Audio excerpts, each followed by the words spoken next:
전북 지역 각 시군의 생생한 소식을 전해드리는 풀뿌리 K 전북 동서남북 순서입니다. 저출산과 고령화 등으로 소멸 위기를 맞고 있는 지역이 많은데요.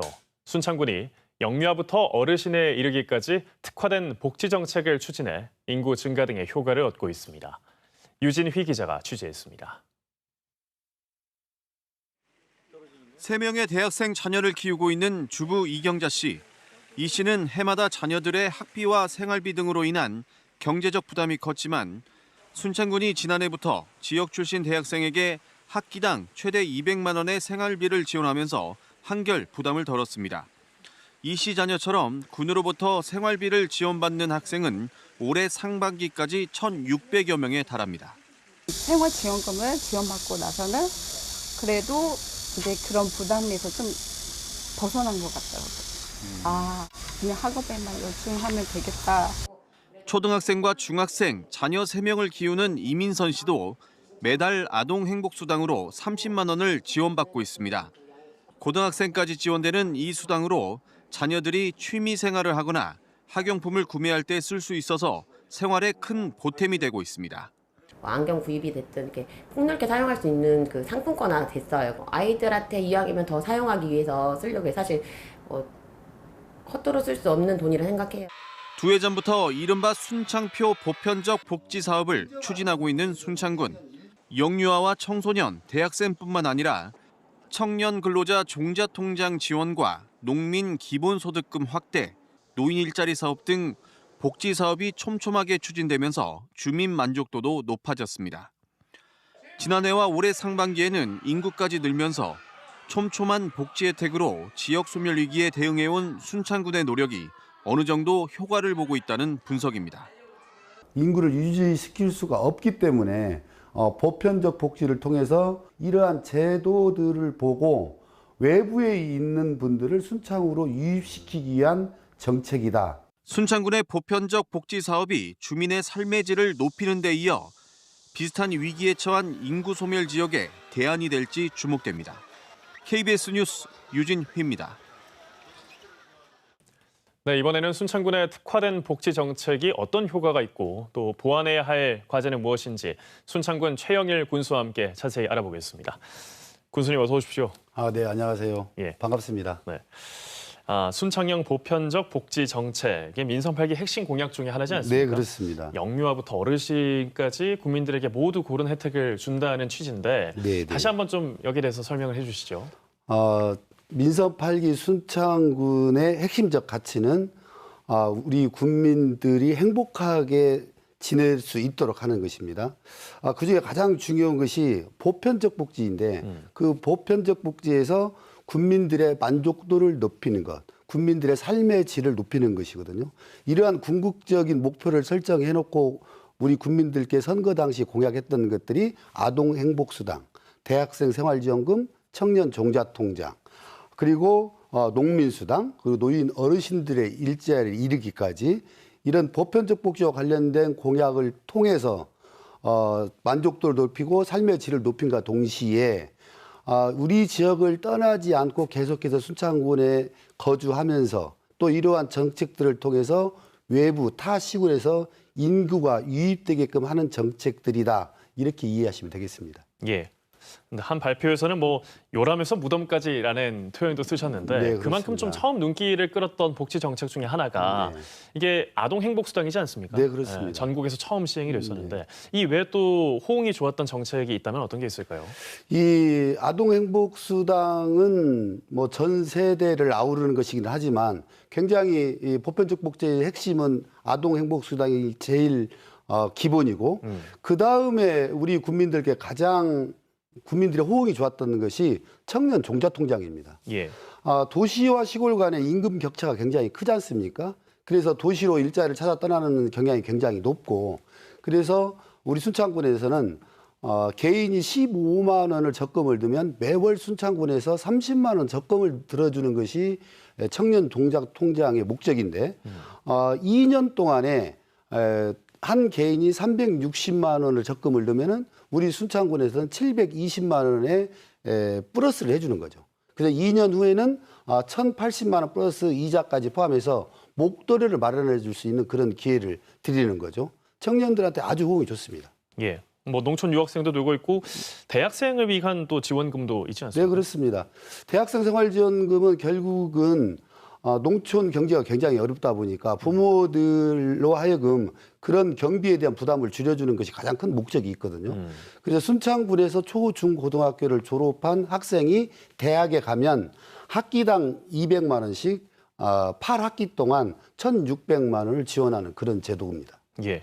그러니까 청년층을 위한 이런 제도도 잘 마련이 돼 있는데 네. 순창군은 사실 65세 이상 노인 인구 비율이 높은 초고령 사회이지 않습니까? 네, 그렇습니다. 그래서 이제 노인뿐만 아니라 농민을 위한 정책도 좀 중요할 것 같은데 이들을 위한 맞춤 정책도 시행 중이죠. 어르신들은 아시다시피 OECD 경제협력개발기구 37개 나라 중에 우리 대한민국 어르신들이 제일 빈곤하고 자살률이 제일 높거든요. 예.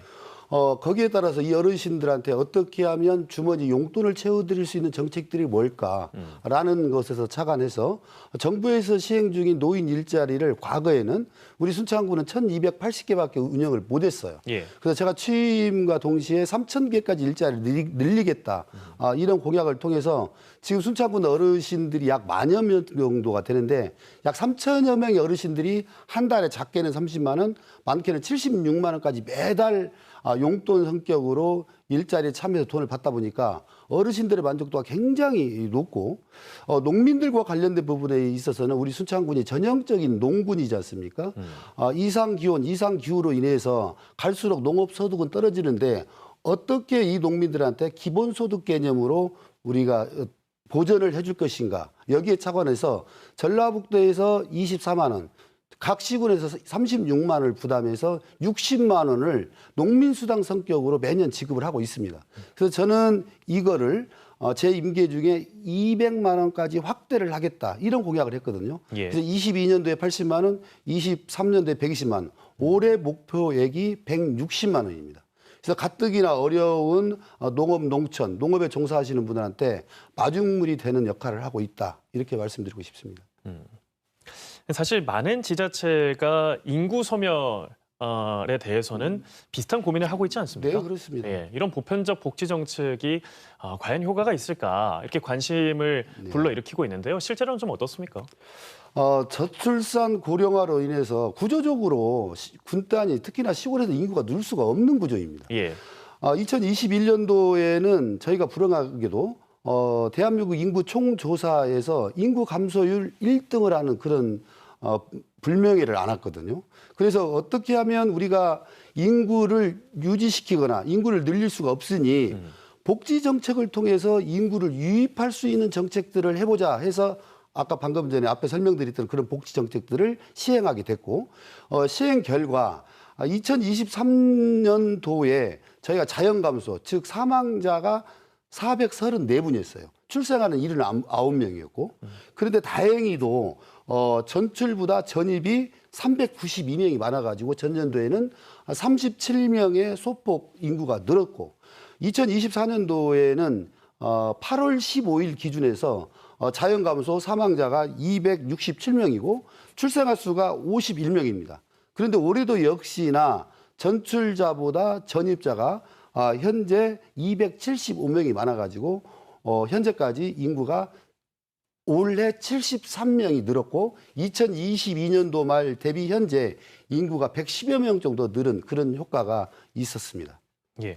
그러니까 2021년에 전국 인구 감소율이 1위를 기록한 이후에 네. 이런 좀 보편적 복지 정책을 통해서 인구가 조금씩 더 늘어나고 있다. 네, 이렇게 좀 그렇습니다. 긍정적인 효과가 있다 이렇게 말씀을 하시는 거죠. 그 중에 가장 또 하나가 농촌 유학이라는 제도가 있지 않습니까? 예. 그래서 도시에서 서울이나 경기에서 오는 학부형이나 학생들이 그 지역에 있는 복지 정책들을 보고 농촌 유학을 결정하는 것이 많거든요. 그래서 다른 타 시군보다 우리 순창군에 대한 아이 행복수당 이런 것들, 대학생 생활지원금 이런 것들 때문에 농촌 유학 오신 분들이 단순하게 1년만 있다가 떠나는 게 아니고 저희 목표는 순창군으로 농촌 유학 온 학생들을 계속해서 중학교도 가고 고등학교도 갈 수 있게끔 그런 전략적으로 접근하고 있고 올해만 전북의 농촌 유학 온 학생들이 약 150명 정도 되는데 순창군에 온 농촌 유학생들이 51명 정도 예. 부모와 함께 합치면 약 100여 명 정도의 인구 유입 효과가 있었다. 이런 말씀 드리겠습니다. 네.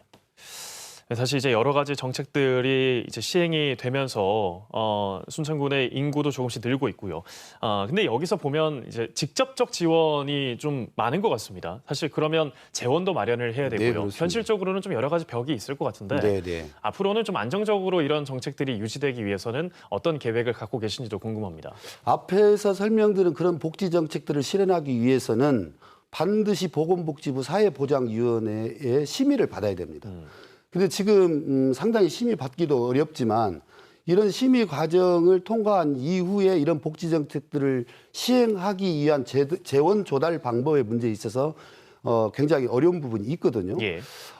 행안부에서는 전국의 89개 지자체를 인구 소멸 위험지구로 지정을 했습니다. 그래서 89개 지자체를 평가를 해서 1년에 1조 원씩 10년 동안 10조 원을 투자해서 소멸을 막겠다 이거 발표를 했거든요. 지역별로 지원해주는 인구 소멸 위험 지역에 순창군은 해년마다 3년 동안 260억 정도의 지원을 받았는데 이것이 원칙이 있습니다. 현금성 지원은 절대 안 된다. 이 대원칙이 있거든요. 그러다 보니까 이러한 사업들이 공약 사업이랄지 내지는 하드웨어적인 사업만 추종하다 보니까 이것이 나중에 10년 후에 정말 지역 소멸을 막을 수 있는 내용이냐 저는 부정적이거든요. 그래서 인구 소멸 위험 지역에 주는 소멸 대응 기금의 일부를 자치단체장의 권한을 위임을 시켜서 현금성 지원을 할 수 있도록 그 길을 열어주는 것 또한 굉장히 좋은 방법이 아니겠느냐 이런 생각을 하고 있습니다. 예. 순창형 보편적 복지 정책. 이게 꾸준히 이어져서 순창군에도 인구가 늘 수 있는 좋은 환경이 됐으면 좋겠고요. 네, 타 시군에도 좋은 모델이 되기를 좀 기대해 보겠습니다. 네, 감사합니다. 예, 오늘 말씀 고맙습니다. 네, 고맙습니다.